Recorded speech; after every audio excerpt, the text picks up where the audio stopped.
What's good, Josh? Your man DL Same back with you for another DL short. Hey, we're still talking about this potential financial crisis that's going on right now in America. As you know, Silicon Valley Bank went under Friday, and now we're into the weekend. Of course, today is Sunday. We don't know what's going to happen next week. Monday, Tuesday, Wednesday of next week is going to be really interesting. We're going to see what's going on. And keep in mind that Silicon Valley was the second bank that went under. The first was Silvergate out of San Diego. Both banks are heavy into crypto.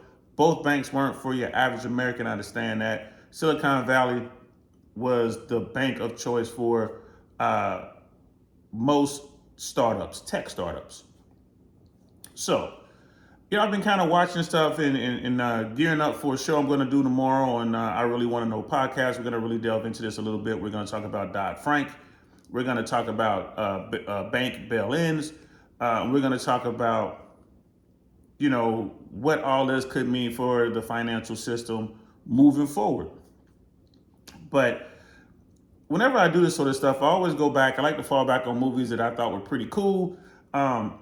Too Big to Fail was a movie done back in 2011. This movie covered the housing crisis, and they covered it from a perspective of the CEOs, the bigwigs with the banks, and the elected officials who had to deal with the mess. I don't know if you've ever seen it. It's really good. If you haven't seen it, I would suggest you go check it out.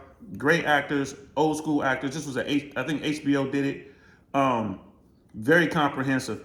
There's a scene that I want to react to right here. Now, it doesn't have much to do with what's going on today with Silicon Valley, but although it's not apples to apples, it's in the same realm. And you'll see what I mean when we watch it. Let's check this out. I don't know what I'm going to tell them. Tell them Lehman exacerbated AIG. The simultaneous payouts of CDOs and credit default swaps put catastrophic pressure. Go back further. So right off the rip, this scene, there is all government officials in there. You had the top dog government official, I believe it was the Secretary of Treasury. And I'm sorry, I don't remember the name of the actor, but you recognize him. He's in everything. He's a great actor. And you have his aides, and then there's the press secretary sitting there. The press secretary is like, hey, I don't know what to say. I don't know what's going on. And then they start going into the bank lingo, right? So everyone in the room is a banker or from the financial space except for the press secretary. So she's trying to figure out what's going on. And these terms come out right away. There's some very, very smart people that work in finance. These people come from Ivy League schools. They come from places like MIT, like rocket sciences, you know what I mean? But they have made the financial sector so confusing. Not on purpose. It's just these people are smart. They're trying to find ways to make profit. So check this out. I just wanted to point that out to you. The global pool of investment capital. She has to do this in English. Start with the homeowners. Okay, here's how you explain it. Wall Street started bundling home loans together, mortgage-backed securities, and selling slices of those bundles to investors. And they were making big money. So they started pushing the lenders, saying, come on, we need more loans. The lenders are already giving loans to borrowers with good credit, so they go bottom feeding, they lower their criteria. Before, you needed a credit score of 620 and a down payment of 20%. Now they'll settle for 500, no money down. And the buyer, the regular guy on the street, assumes that the experts know what they're doing. He's saying to himself, if the bank's willing to loan me money, I must be able to afford it. So he reaches for the American dream. He buys that. Right? So, and this isn't new to y'all out there. This is just kind of recapping, right? Because this narrative got out there, right? So people had all this faith in the system. The bank's surely not going to loan me money if I can't afford to pay it. So if the bank is giving me the money, that means I can afford to pay it, right? A lot of people were thinking that. A lot of people think that to this day when it comes to loans and stuff like that. When we're talking about folks who are at the bottom, they call them bottom feeders or whatever, the people with lower credit scores, 500 and below credit scores. Like they know where they are with their money. Like how am I gonna get this house? I'm gonna get this loan for this house. Just continue. The banks knew securities based on shitbag mortgages were risky. You work on shitbag. So to control their downside, the banks started buying a kind of insurance. If mortgages default, insurance company pays. Default swap. The banks insure their potential losses to move the risk off their books so they can invest more, make more money. Well, a lot of companies insure this stuff. So you hear this a lot, when you're talking about the banking sector, right? It's all about their books. It's all about their, spreadsheets and this and that. And they want to take the potential debt and the losses and they want to move it.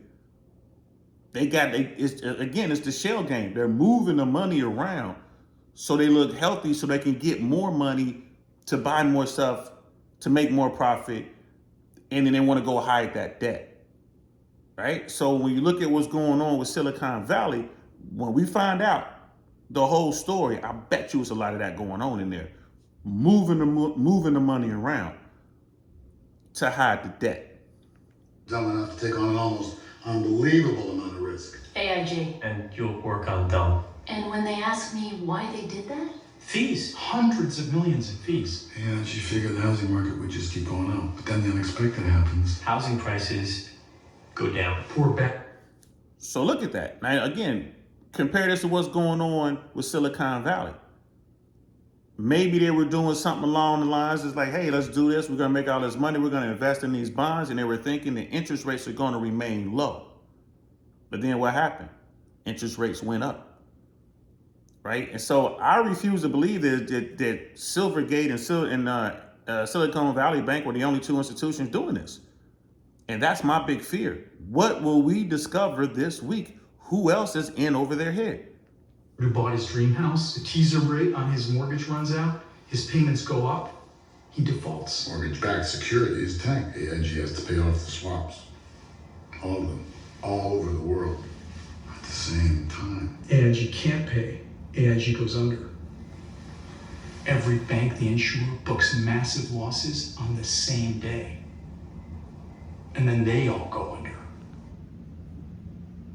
It all boils down to the balance sheets and moving the debits and credits, right? Moving that debt and hiding that debt around. That's what's going on right now. That's what goes on in banking right now. And she's about to ask a question. Why would people do this? And she asked it earlier. Why? Fees. Hundreds of millions of dollars in fees. They're doing it for a profit. They're trying to make money. I love capitalism, but it has to be regulated. It all comes down. the whole financial system?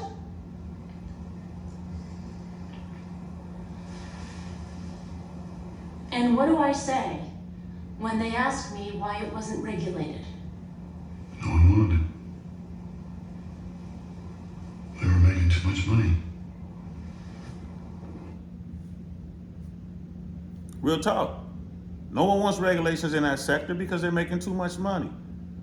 So you got these people in the banking system, right? And let's keep it 100. Today's banking system, it's no different than Wall Street. They're gambling. They're taking your money and they're gambling your money. They're making bets, all right? Maybe those bets are hedged, maybe those bets aren't, but that's what they're doing. They're taking your money and they're gambling with it.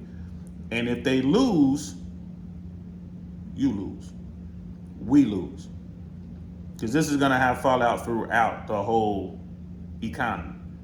There are already small, startups out there, not able to meet payroll and stuff like that, or they're like, we only have limited amount of funds to meet payroll, as we might be able to meet payroll for the next 6 months, but not outside of that.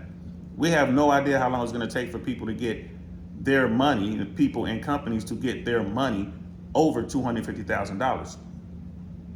So, why do these people do this? Like, why do these CEOs, these CFOs, these COOs, these people out here, why do they do it? Well, maybe, this is just my take on it, maybe in the back of their head, way back here in the back of their mind, they know what they're doing is wrong, they know they're taking risks, and they know that they could lose, but in the back of their head, maybe they're thinking, if everything goes bad, the government will just bail us out. They'll go take taxpayers' money and bail us out.